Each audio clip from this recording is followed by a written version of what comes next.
नमस्कार, मैं अशोक कुमार पांडे और स्वागत है आपका द क्रेडिबल न्यूज पर। कोशिश तो बहुत हो रही है, बातें बहुत सारी हो रही हैं, लेकिन इतनी गड़बड़ी की जा चुकी है, पहले ही इकॉनमी की वो हालत की जा चुकी है कि विदेशी निवेशक कतई भरोसा करने के लिए तैयार नहीं है और सरकार की हर कोशिश उल्टी पड़ रही है।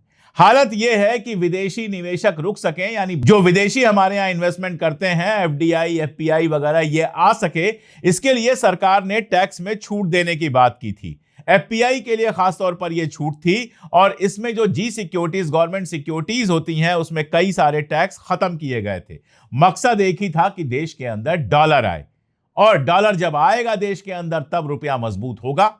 अब होर्मुज का मामला भी खत्म हो गया, वार भी रुक गई, सब कुछ नॉर्मल हो गया। जो क्रूड ऑयल है उसकी प्राइस $80 से नीचे चली गई। ये अलग बात है कि भारत में जो तेल की कीमत बढ़ाई गई थी उसमें फिलहाल कोई कमी नहीं हुई है, ये सब हो गया, लेकिन डॉलर कहीं से नहीं आ रहा है। हालत यह है कि ये सारी कोशिश करने के बावजूद 12 जून को यह पता चला कि हमारा जो विदेशी मुद्रा भंडार है, जो फॉरेन करेंसी, या ये कहिए कि डॉलर का जो हमारा भंडार है, वो $10 अरब घट गया और अब केवल $671 अरब बचा हुआ है। अगर रुपए में बात करें तो 82,100 करोड़ रुपए की गिरावट आई है। बहुत सीधी सी बात है कि नरेंद्र मोदी लंबे समय तक सब चंगासी, सब चंगासी, सब चंगासी का ज्ञान देते रहे। सब अच्छा है, सारा कुछ अच्छा है, कहीं कोई दिक्कत ही नहीं है। राहुल गांधी कोई दिक्कत बताएं तो कहा जाए कि अरे ये तो कुछ जानते ही नहीं है, ये तो 12वीं फेल है, ये तो पप्पू हैं। कोई इकोनॉमिस्ट अगर जानकारी दे कि भैया गड़बड़ी चल रही है देश के अंदर, तो कह दो वो एंटी नेशनल है। अगर कोई आर्टिकल लिख दे कि देश में आर्थिक समस्या है भाई, बेरोजगारी है, गरीबी है और विदेशी निवेशक भाग रहे हैं, तो उसको सोरोस का आदमी बता दो। इनकी पूरी आईटी ट्रॉल जो आर्मी है वो लग जाती है पीछे, और कोई भी अगर विरोध में बोल रहा है तो उसका जीना मुश्किल कर दिया जाता है। खामोश तो लोग नहीं होते, लेकिन लोगों की बात दबाने के लिए व्हाट्सएप चला चला के दुनिया को बेवकूफ जबरदस्त बनाया जाता है। दुनिया को तो नहीं, अपने लोगों को जबरदस्त तरीके से बेवकूफ बनाया जाता है। अब ऐसी हालत कर दी गई है कि किसी का फटा कपड़ा हो, कोई फटा कपड़ा पहन रहा हो, तो उसके पास व्हाट्सएप पहुंच जाएगा कि फटा कपड़ा पहनने के कितने फायदे हैं।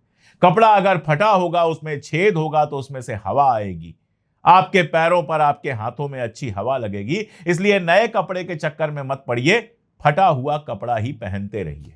हो सकता है कोई चौधरी, कोई कश्यप टीवी चैनल पर एक बाकायदा वीडियो बना दें कि फटा हुआ कपड़ा पहनना कितनी अच्छी बात है, और थोड़ी देर के लिए खुद भी फटा हुआ कपड़ा पहनकर ऐसा वीडियो बना दें।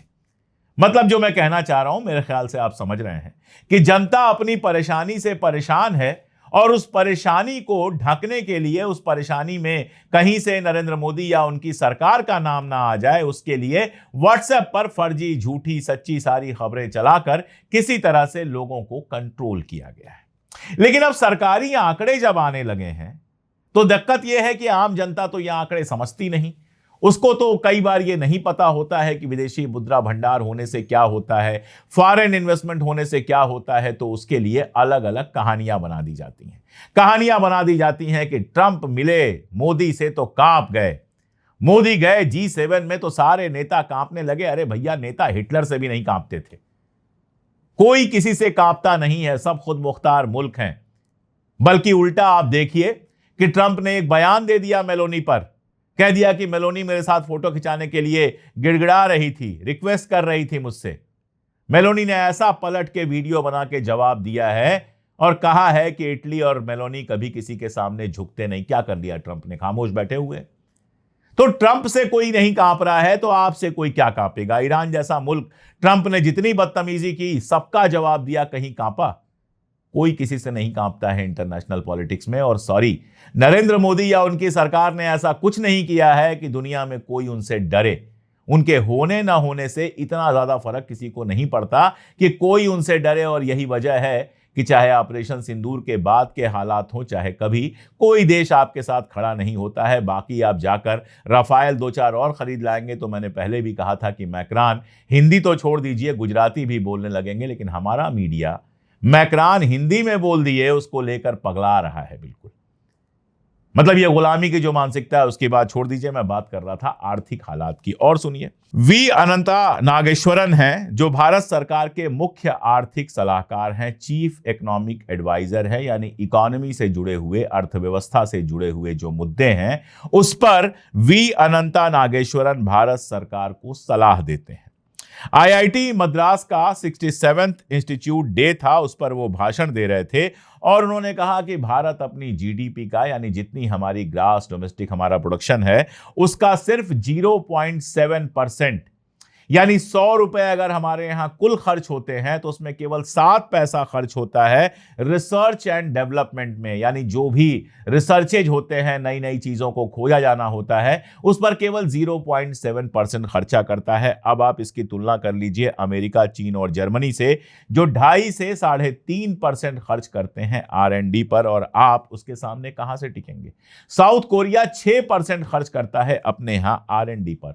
हमारे यहां सारा खर्चा व्हाट्सएप पर, प्रचार पर, मोदी जी की इमेज बिल्डिंग पर और बाकी सब पे होता है। जितना खर्चा मोदी जी की इमेज बिल्डिंग पर होता है, अगर उतना भी R&D में हो जाता तो शायद हमारे यहां कुछ नए आविष्कार हो पाते।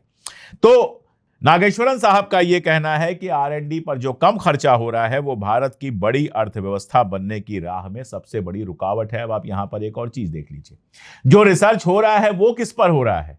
आईआईटी के अंदर गाय के गोबर पर रिसर्च हो रहा है, कहीं गाय के पेशाब पर यानी गोमूत्र पर रिसर्च हो रहा है, कहीं कुछ रिसर्च हो रहा है। जब यही सब रिसर्च होगा तो दुनिया ड्रोन बनाएगी, दुनिया एआई बनाएगी और हम गोबर का चॉकलेट बनाएंगे। इससे ज्यादा हम क्या कर लेंगे। अब एएनआई पर एक पॉडकास्ट आया था इन्हीं नागेश्वरन साहब का। इसमें यह कहते क्या हैं कि भारत मैन्युफैक्चरिंग आधारित जो एम्प्लॉयमेंट जनरेशन है उसमें काफी पीछे रह गया है। इसलिए युवाओं को, अगर आप युवा हैं और बेरोजगार हैं, तो आपके लिए भारत सरकार के मुख्य आर्थिक सलाहकार की सलाह क्या है जरा सुन लीजिए।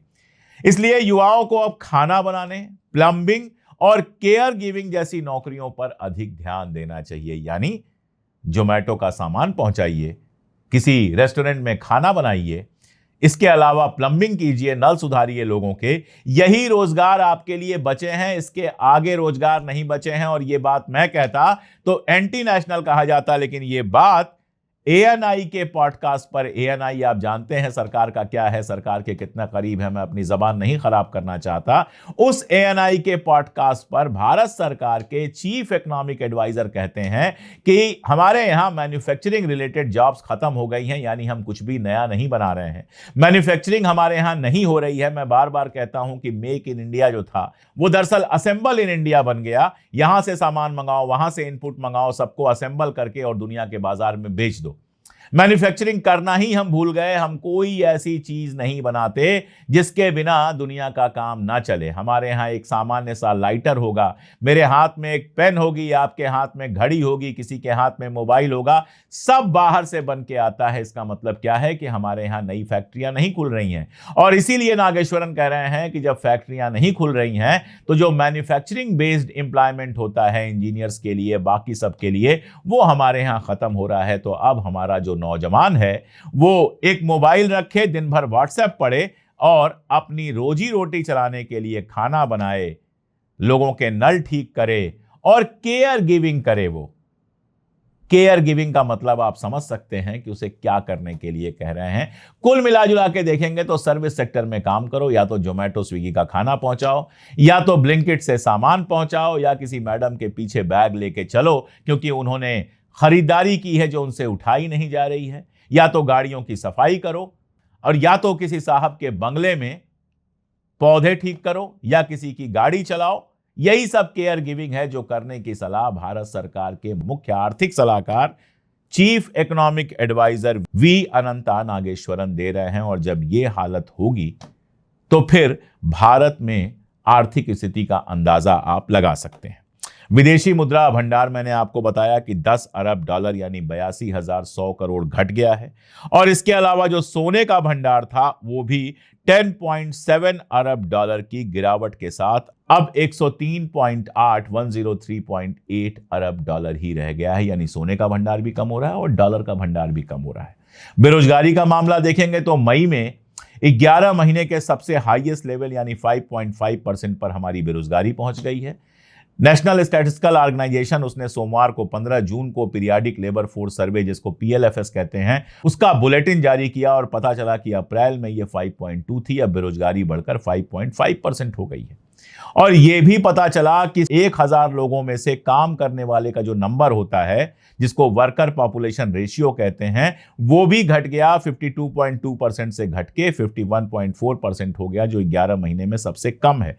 जितने डेटा हैं उन सारे डेटा को आप देखते चले जाइए, एक एक डेटा में अलग अलग क्या पढ़ूं, सारे डेटा यही बता रहे हैं कि बेरोजगारी हमारे यहां तेजी से बढ़ रही है। हमारे यहाँ नौकरी के जो अवसर हैं यानी जॉब्स हैं वो लगातार घटती जा रही हैं। मैं एक यूट्यूब चैनल चलाता हूं और अक्सर लोग मेरे पास अपना रिज्यूमे भेजते हैं या किसी और का रिज्यूमे भेजते हैं और कहते हैं देखिए इनके लिए अगर कोई नौकरी हो। अच्छे खासे पढ़े लिखे लोग, अच्छी खासी नौकरियां कर चुके लोग बेरोजगार हैं और बाजार में उनको देने के लिए रोजगार नहीं है, सिवाय इसके कि ब्लिंकिट के लिए सामान ढोइए या फिर जोमेटो के लिए सामान ढोइए और सरकार कहती है सब चंगा सी। दरअसल लंबी बात नहीं करनी है, छोटी सी बात यह कि हिंदू मुस्लिम की गोली दे दे के, एंटी मुस्लिम नफरत भर भर के अब्दुल की चूड़ी टाइट करने के नाम पर आपकी चूड़ी का सत्यानाश कर दिया गया है। लेकिन व्हाट्सएप के नशे में आप ऐसा डूबे हैं कि आपको दिखाई नहीं दे रहा है। देखना शुरू कीजिए, आंख खोलिए इसके पहले कि बहुत देर हो जाए। आज के लिए इतना ही, बहुत शुक्रिया।